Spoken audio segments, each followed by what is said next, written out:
एक मानव तस्करी का मामला सामने आया है, क्या है पूरी घटना?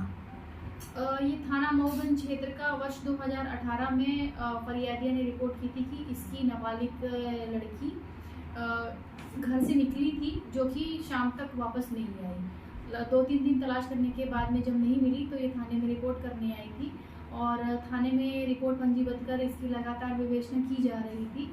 तो लड़की का कुछ पता नहीं चला। उसके बाद में साइबर सेल की मदद से और विश्वसनीय मुखबिर सूचना तंत्र को लगाया गया, तब जानकारी मिली कि ये बिटिया है जो मिल गई है। और मिलने के बाद में जब मैंने उसका पूरा स्टेटमेंट लिया और न्यायालय में उसके कथन कराए गए, तब उसने पूरी घटना बताई कि वो करीबन 4-5 साल पहले शाम को घर पे अकेली थी। तब उसके ही घर की रहने वाली घर के पास में रहने वाली चाची, जिसका नाम उसने सीता साकेत बताया था, वो उसके घर आई और बोली कि मार्केट चलना है। मार्केट चलने का बोल के उसको मऊगंज बाज़ार लेके आई और सामान खरीदने के बाद में उसको चाट खिलाई, पानी पिलाई। उसके बाद में पानी पीने के बाद में उसने ये बताया कि मुझे होश नहीं रहा कि मेरे साथ में क्या हुआ।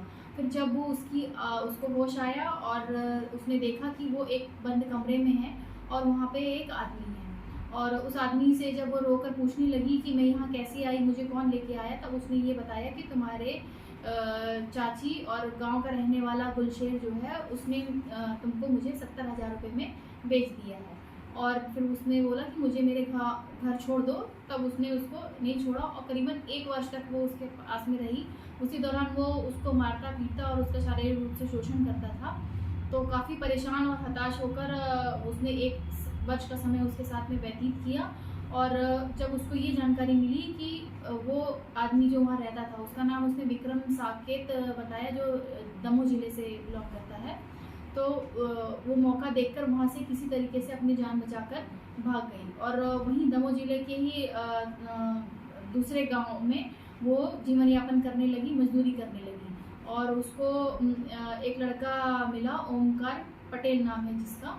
तो उसको उसने पूरी व्यथा सुनाई। व्यथा सुनाने के बाद में उसने उसका काफ़ी मदद किया और उसके घर का पता लगाकर कि वो कहाँ गई है, कैसी है, पूरी जानकारी निकालने के बाद में फिर उसको पहुंचाया। और पुलिस को जैसे ही इस बात की जानकारी मिली तो अब हमने एक विशेष टीम बनाकर उसको दस्तयाब किया और उसका एक आरोपी, इसमें महिला आरोपिया है, उसको गिरफ्तार कर लिया है और शेष 2 आरोपियों की पता तलाश कर रहे हैं, जो शीघ्र ही गिरफ्तार किया जाएगा।